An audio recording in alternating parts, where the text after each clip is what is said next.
There's a question almost nobody asks out loud, but everybody asks in the dark. Why am I here? Not in the small sense, why am I in this job, or this city, or this season of life? In the large sense, why does my existence exist at all? Most people spend decades quietly avoiding that question, filling the space around it with noise, until something interrupts them. A diagnosis, a funeral, a 3 a.m. that will not let them sleep. And in that interruption, the question finally gets loud enough to hear. What is this life actually for? Here is what almost nobody tells you. The Bible does not treat that question as unanswerable or mystical or only for theologians. It answers it early. It answers it specifically. And the answer it gives is not the one most people expect and not the one most churches actually preach. So let's actually look at it. But to look at it honestly, we have to start somewhere most people skip. We have to start with who was actually listening when this answer was first given. Genesis was not written in a vacuum, and it was not written for us first. The strongest internal and traditional evidence points to Moses compiling and writing these opening chapters during the wilderness years, sometime in the wake of the Exodus, somewhere in the 15th to 13th century BC range, depending on which chronology you follow. That detail matters more than it sounds like it should, because of who was listening. The people receiving this account were not abstract philosophers wondering about the meaning of existence in a comfortable library. They were a generation that had just walked out of 400 years inside the most powerful empire on earth. They had grown up surrounded by Egyptian theology,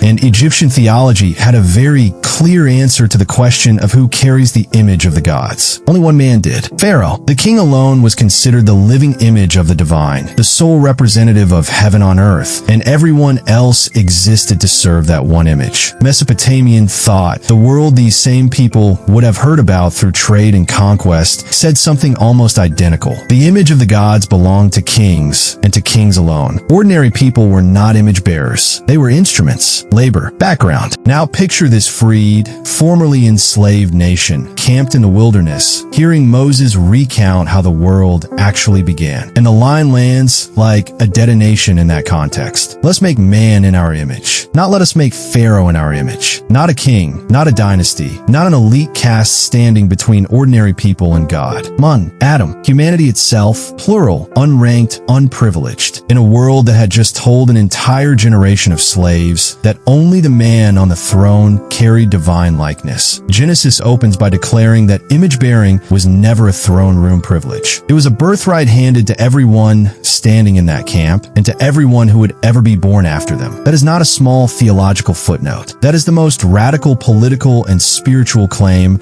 a recently freed slave nation could have heard. The empire said only one of you matters to God. Genesis said all of you do and always have. That is the room this passage was written into. Now let's look at what was actually said in it. Start at the most basic layer because everything else builds on it. Genesis opens with a sentence so familiar it has gone numb in most people's ears. In the beginning, God created the heavens and the earth. Read past the familiarity and notice what is actually happening. Something exists that did not have to. Light did not have to be. Oceans did not have to be. You did not have to be. And yet here all of it is. Meaning was built into the foundation before the first creature ever wondered about it. The text gets specific fast. 4 or 5 days, God speaks and things appear. Let there be light. Let there be land. Each time, a command, an instant result. Then day 6 arrives and the pattern breaks. God does not just speak humanity into existence. He deliberates first. Let us make man in our image, in our likeness. That phrasing, the pause, the plural, the word image shows up nowhere else in the creation account. Every other creature gets made. Humanity gets designed. That word image is doing more work than most people realize, and we already touched why. In the ancient world, when a king conquered territory too far away to govern in person, he would set up a statue, an image of himself in that territory. The statue was not decoration. It was a stand-in, a legal and visible claim. Anyone who saw it understood, this place belongs to the one this image represents. That is the concept Genesis reaches for, and now you know exactly how loaded that concept was for the people first hearing it. Humanity is placed on earth as the image, the representative presence of the God who made it. Not a decoration in the garden, a placement. You were not an afterthought added once the world was finished. You were the reason the world was being finished. Then comes the line most people read too fast because it sounds like a job description. God blesses them and tells them to be fruitful, multiply, fill the earth, and have dominion over it. That word dominion has been twisted for centuries into permission to exploit the world. But look closer and it flips. The dominion described here mirrors the way a shepherd has dominion over sheep, not the way a tyrant has dominion over a conquered city. Rule that serves what it rules. Purpose with responsibility stitched into it. So purpose, at this most basic layer, was never about sitting in paradise being decorative. It was about reflecting God's character into a real, physical, growing world. Okay, that is the foundation. But there is a layer underneath that one, and it is the layer that turns representation into something far more personal. Look at the very next chapter and the picture sharpens. God forms the man from the dust of the ground and then does something the text takes time to describe slowly, almost tenderly. He breathes into him and the man becomes a living being. That detail is not filler. Every other creature in Genesis comes into existence through speech at a distance. Humanity comes into existence through breath up close. The Hebrew word for that breath, neshama, is the same root used elsewhere for the very presence of God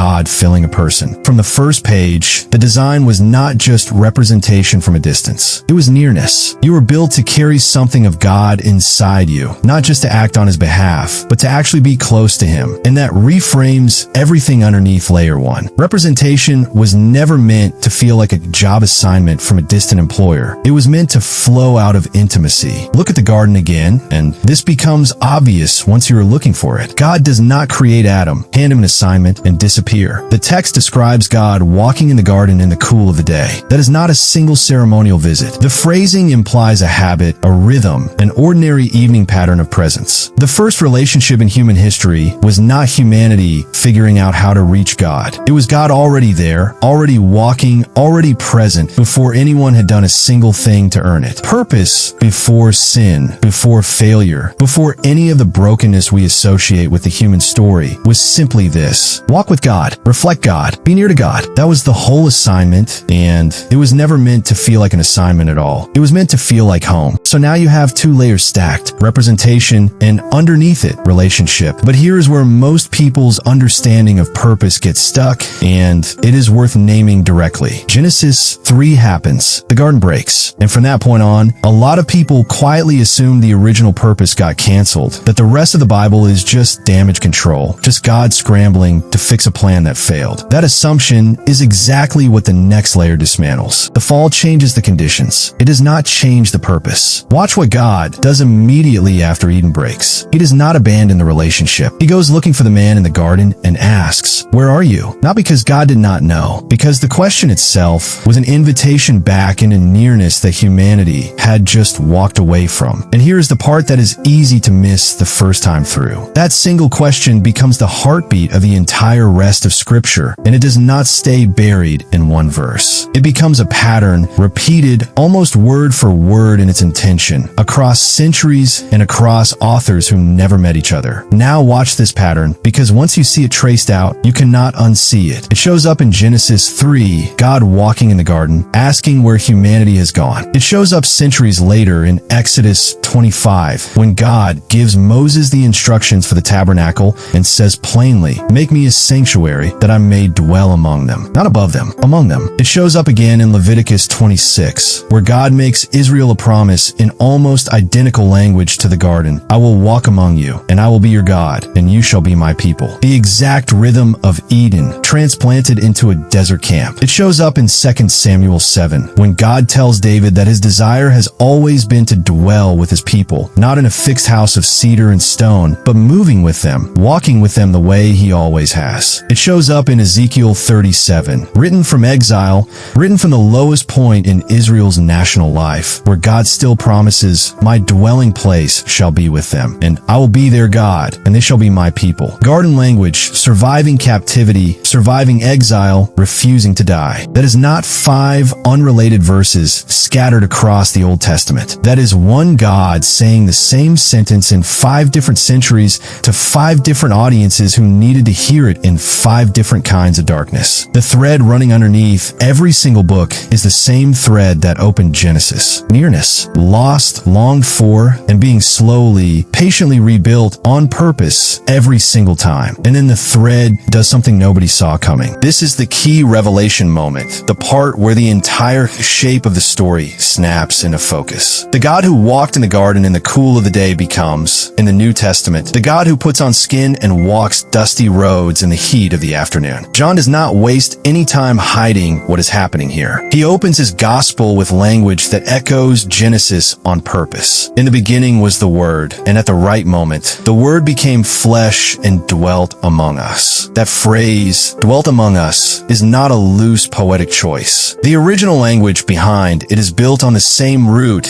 as tabernacle, the same word for the tent in the wilderness where God said he would dwell among his people. John is not writing a new image. He is closing a 5-act pattern that started in a garden, ran through a tent, a temple, a promise spoken in exile, and finally arrived at a body. The Incarnation is not a brand new plan God came up with when the first plan failed. It is the oldest plan in the book, finally walking around in public. If this pattern is starting to snap into focus for you, that is exactly the moment to subscribe, because this channel exists to walk through threads like this one at a time, so you do not miss where they connect next. That is the pattern this entire story has been building toward. Purpose was never about earning a place with a distant God who needed to be impressed. Purpose was about being made for nearness to a God who kept moving toward you even after you ran. Now zoom all the way out, because this is bigger than any one verse, and it is bigger than the Old and New Testament fitting together neatly. Every other major worldview built around purpose puts the labor on the human being. Earn your worth, build your meaning, achieve your way into significance. And the exhausting thing about all of those frameworks is that they offer purpose with no guaranteed floor under it. If your purpose is your achievement, then your worth rises and falls with your performance forever, with no finish line that actually finishes. The Bible's version flips that completely upside down, and it does so consistently from Genesis to Revelation. Purpose in Scripture is not something you generate. It is something you were given before you ever did anything at all. Before Adam built a single thing, before he accomplished a single task, he was already named image bearer. Before Israel had proven anything in the wilderness, God had already said he would dwell among them. Before you ever prove anything to anyone, you were already designed for nearness to the God who made you. And the story does not even end with the Incarnation. It ends in Revelation, with a city, with God dwelling with his people face to face one final time, the garden's pattern fully and permanently restored. From a garden, to a tent, to a temple, to a body, to a city. One unbroken line. One purpose, never canceled, only ever delayed by human drift and pursued by divine patience. That is not a small difference from every other answer to why am I here? That is the entire difference. One version makes purpose a finish line you are constantly chasing and never quite reaching. The other makes purpose a starting line you are already standing on the whole time. Bring it down to where you actually live, because this is not meant to stay abstract. This means the ache you feel on the ordinary Tuesday when nothing has gone wrong and you still feel like something is missing, that is not a malfunction. That is your design working exactly as intended, pointing you toward the nearness it was built for. This means the moments when you feel most alive are usually not the moments of greatest achievement. They are the moments of clearest connection, a real conversation, a quiet presence, a sense of being known. That tracks, because connection was always the actual blueprint, long before achievement ever entered the picture. This also means your value was never riding on your productivity. The garden did not wait for Adam to do something impressive before God called the relationship good. The nearness came first. The task came out of the nearness, never the other way around.